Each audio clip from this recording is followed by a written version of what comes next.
معزز سامعین آداب، زیر سماعت کتاب کا عنوان ہے مٹی کے صنم۔ یہ ایک سوانحی ناول ہے جسے تحریر کیا ہے جناب کرشن چندر نے۔ میں ہوں صداکار حمیرہ تحسین۔ یہ recording national audio library for the blind کی جانب سے پیش کی جا رہی ہے۔ باب ششم، مٹی میں ہیرا۔ اس کا نام ہیرا تھا۔ وہ اپنے ماں باپ کے ساتھ راولپنڈی سے آئی تھی۔ پہلی بار میں نے اپنی زندگی میں کسی لڑکی کو میک اپ کے ساتھ دیکھا۔ اس کی عمر مشکل سے 14-15 برس کی ہوگی۔ ابھی تو وہ ایک لڑکی تھی، پوری طرح عورت بھی نہ تھی۔ سرخ و سفید رنگت، چہرہ ذرا لمبوترا، بڑی بڑی آنکھیں، چہرے پر وہ معصوم حماقت جو اکثر حسین لڑکیوں کے چہرے پر پائی جاتی ہے، جسے دنیا بھول پن یا اللڑ پن کہہ کر معاف کر دیتی ہے۔ یہ باتیں تو میں اپنی عمر کے تجربے کے ساتھ آج کہہ رہا ہوں، ورنہ سچ بات تو یہ ہے کہ اپنے بچپن میں جب میں نے اسے دیکھا تھا، ہیرا مجھے دنیا کی سب سے خوبصورت لڑکی دکھائی دی تھی۔ ہولے ہولے ہم نے اپنی ماؤں کو سرگوشیوں میں باتیں کرتے سنا، پونچھ میں ایک رنڈی آئی ہے، تو ہم سب بچے رنڈی کو دیکھنے کے لیے بےتاب ہو گئے۔ رنڈی کیا ہوتی ہے؟ کون ہوتی ہے؟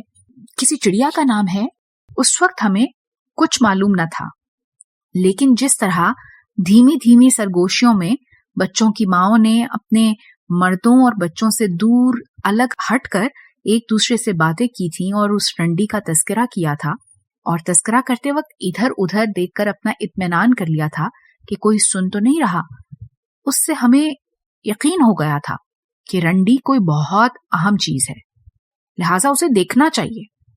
میں نے مہندر سے کہا، شہر میں ایک رنڈی آئی ہے۔ رنڈی کیا ہوتی ہے؟ مہندر اس وقت باغ میں ایک پیڑ پر چڑھ کر فرانسیسی سیب کھا رہا تھا جو بے حد کھٹے ہوتے ہیں۔ آدھا سیب اس کے منہ میں تھا، آدھا اس کے ہاتھ میں تھا۔ اس کی دونوں ٹانگیں سیب کی ایک بڑی ڈال پر جھول رہی تھیں اور ایک ہاتھ سے اس نے اوپر کی ڈال کو سہارے کے لیے پکڑ رکھا تھا۔ رنڈی میک اپ کرتی ہے، میں نے اسے بتایا۔ میک اپ کیا ہوتا ہے؟ میں نہیں جانتا، تم ہمیشہ مجھے وہ چیزیں بتاتے ہو جو تم نہیں جانتے۔ مہندر نے اوپر پیڑ سے اپنا ادھ کھایا ہوا سیب میری طرف کھینچ مارا۔ میں نے اس کی ٹانگ پکڑ کر اسے پیڑ سے نیچے گھسیٹ لیا۔ ہم دونوں لڑنے لگے۔ شام کو جگدیش آیا جو مہندر کا خاص دوست تھا۔ ہم دونوں کو الگ لے کے جا کر کہنے لگا، شہر میں رنڈی آئی ہے۔ ہم سن چکے ہیں، مہندر نے جگدیش کی اہمیت کو کم کرنے کی خاطر کہا، مگر وہ ہے کیا؟ میرے خیال میں تو کوئی بندر ہی آئے۔ ماں جی کہہ رہی تھی کہ اس کے ہونٹ لال لال ہیں، آنکھیں بڑی بڑی ہیں اور وہ ڈگڈگی پر ناچتی ہے، ضرور کوئی بندر ہی آئے۔ جگدیش نے اندازہ لگایا۔ جی نہیں، میرے خیال میں تو وہ کوئی ریچھنی ہے۔ میں نے اپنا خیال ظاہر کیا۔ میری ماں جی تمہاری ماں سے اور حمیدے کی ماں سے کہہ رہی تھی کہ ایک دفعہ جو رنڈی کے پنجے میں پھنس جائے وہ کبھی نہیں نکل سکتا، تو پنجہ تو ریچھنی کا ایسا ہوتا ہے۔ عبداللہ شکاری کہتا تھا مجھ سے ایک دن۔ جی ہاں، میں نے نہایت سنجیدہ لہجے میں ان کو بتایا، ضرور کوئی ریچھنی ہے۔ بہت دیر تک ہم لوگ رنڈی کے متعلق باتیں کرتے رہے۔ پھر جگدیش کا دوست بھٹی آ گیا۔ اس نے ہم کو بتایا کہ ہسپتال کی جنوبی ڈھکی کے نیچے جو نالا بہتا ہے اس میں موتی ملتے ہیں، تو ہم موتی ڈھونڈنے کے لیے جنوبی ڈھکی کے نالے میں دیر تک تلاش کرتے رہے اور بہت سے خوبصورت گھونگے اٹھا کر لائے۔ اسی میں رات ہو گئی۔ دوسرے دن میں صبح سویرے کوئی 9 بجے کے قریب ہی میں ہسپتال کے باغ میں نیچے کی روشوں میں جا کر پھولوں کی جھاڑیوں میں چھپ گیا، کیونکہ رات کو میں نے پتا جی کو ماں جی سے یہ کہتے ہوئے سنا تھا، کل صبح وہ رنڈی ہسپتال میں آئے گی۔ اس پر ماں جی ہولے سے کچھ بولی اور دیر تک دونوں میں کھسر پھسر ہوتی رہی۔ وہ میں نہیں سن سکا، مگر میں نے دوسرے دن صبح ہی ہسپتال جا کر رنڈی کو دیکھنے کا تہیہ کر لیا۔ ہسپتال چاروں طرف سے ایک وسیع باغ میں گھرا ہوا تھا، ایک بلند سطح مرتفع پر واقع تھا۔ ہسپتال کے بالکل پیچھے اونچے پہاڑوں کی ڈھلانیں آگے مل جاتی تھی۔ ہسپتال پتھروں کی ایک اونچی کرسی پر بنا ہوا تھا، جہاں جھاڑیوں میں دبکا ہوا بیٹھا تھا۔ وہاں سے میں اپنے پتا جی کو دیکھ سکتا تھا۔ پتا جی اس ہسپتال کے غربی برآمدے میں اپنی میز کرسی بچھوا کر بیٹھا کرتے تھے۔ ان کے قریب پتھر کا ایک لمبا چوڑا صحن تھا، جس کے نیچے باغ کی ایک بڑی چوڑی روش تھی، جس پر سرخ رنگ کی بجری بچھی ہوئی تھی۔ یہاں سے باغ کا بڑا گیٹ بھی نظر آتا تھا اور آگے جا کے ایک لمبی سڑک تھی جو فوجی پریڈ گراؤنڈ کو جاتی تھی. جہاں پر پتا جی بیٹھتے تھے وہاں سے باغ کی مرکزی روش میں گیٹ اور فوجی پریڈ گراؤنڈ کو جانے والی سیدھی سڑک صاف نظر آتی تھی.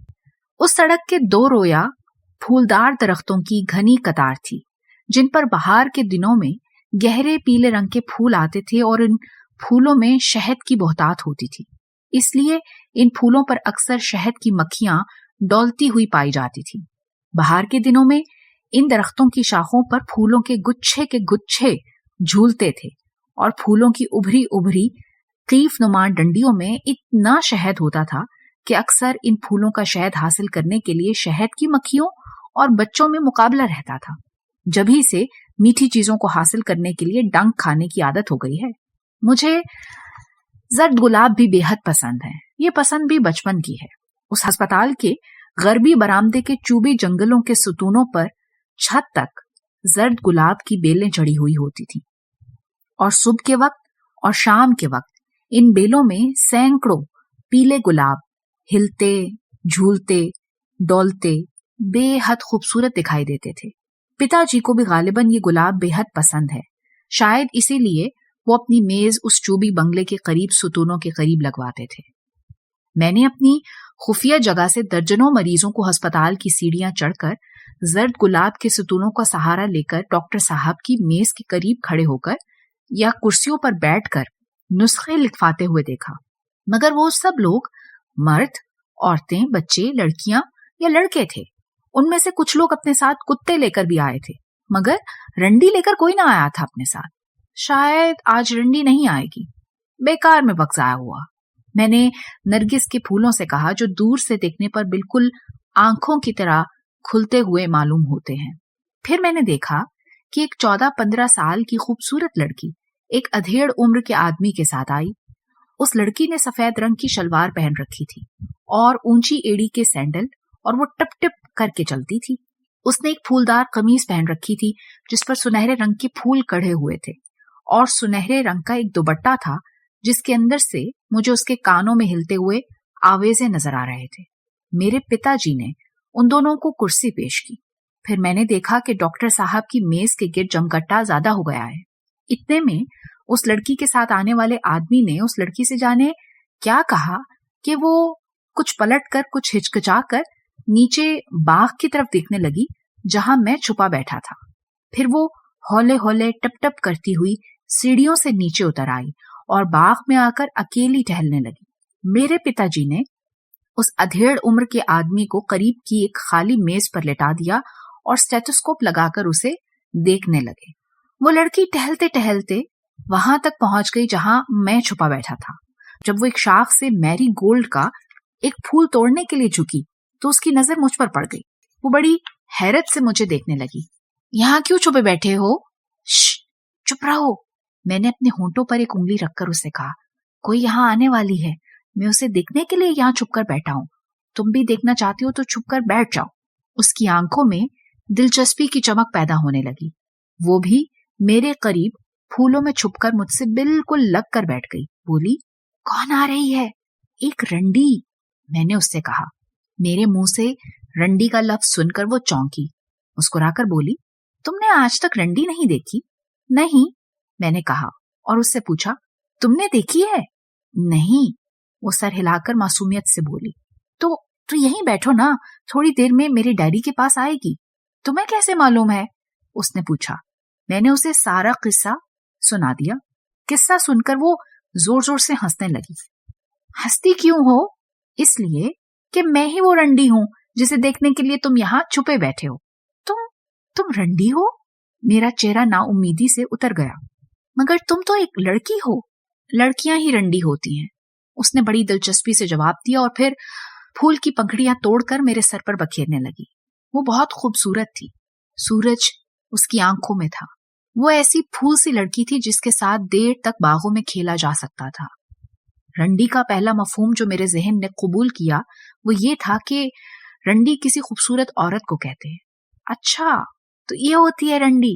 کیا تمہارے شہر میں رنڈیاں نہیں ہوتی؟ اس نے مجھ سے سوال کیا. کون کہتا ہے کہ نہیں ہے؟ میں نے غرور سے سر اٹھا کر جواب دیا. کیونکہ میں تو اب اچھی طرح سے سمجھ چکا تھا کہ رنڈی اسی طرح کی دوسری خوبصورت لڑکیوں کو کہتے ہوں گے. اس لیے میں نے انگلیوں پر گننا شروع کیا. ایک تو میری بہن ہے رنڈی. تمہاری بہن؟ وہ زور سے چیخی. ہاں، میں نے سر ہلا کے کہا. ٹھیک ہے، وہ تمہاری جتنی رنڈی نہیں ہے، مگر جگدیش کی بہن تو تم سے بس کچھ کم ہی رنڈی ہے.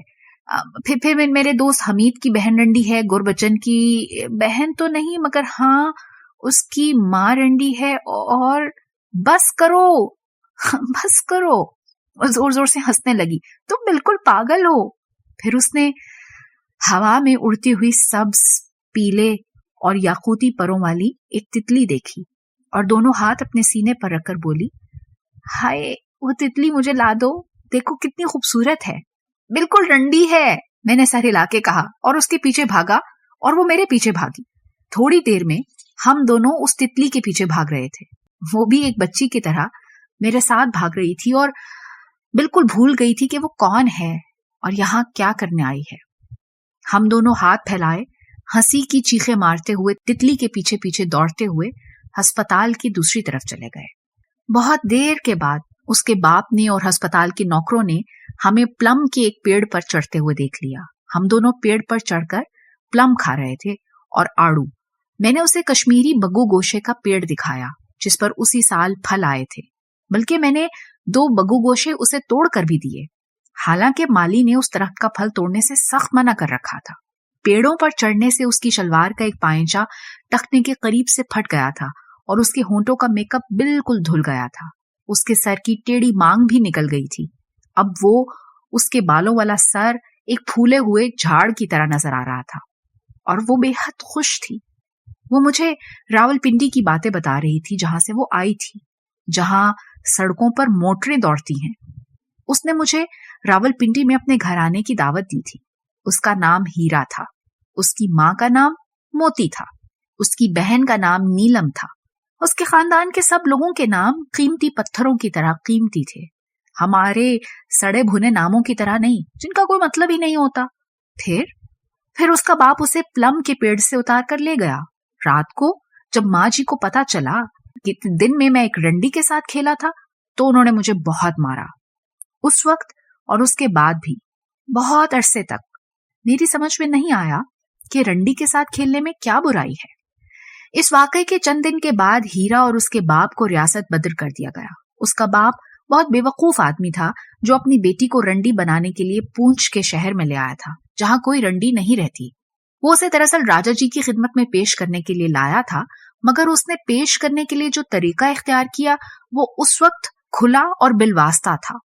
ایسا صاف اور بے لاگ تھا کہ کسی نے اس کی دعوت کو قبول نہیں کیا، ورنہ وہ لڑکی خوبصورت تھی، بے حد خوبصورت اور نوجوان. ابھی خاص حد تک معصوم تھی، مگر اسے بیچنے کا جو طریقہ اس کے باپ نے اختیار کیا وہ انتہائی ایمانداری کا تھا.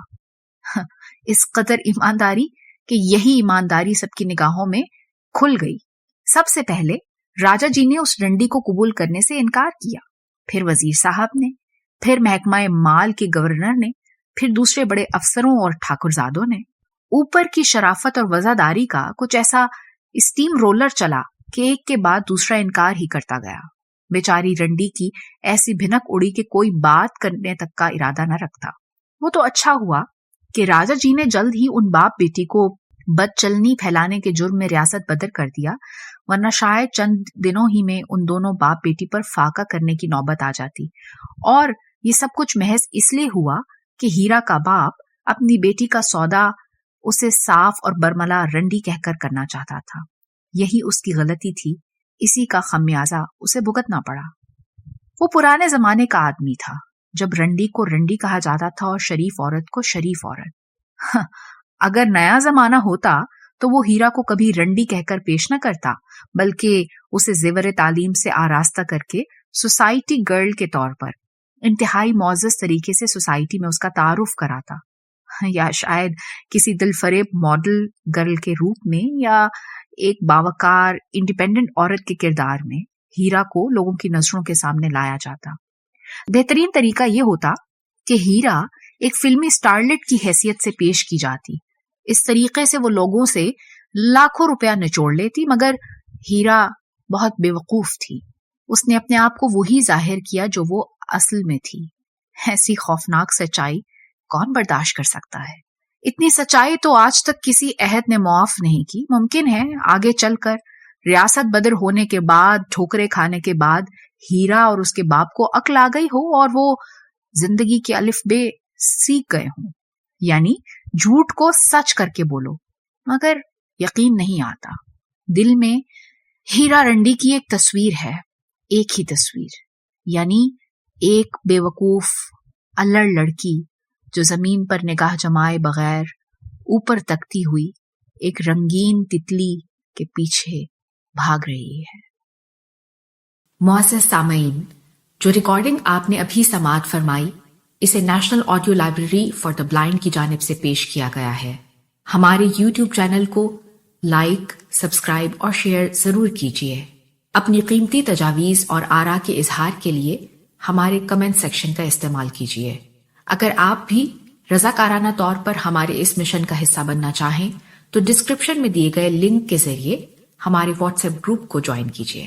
شکریہ.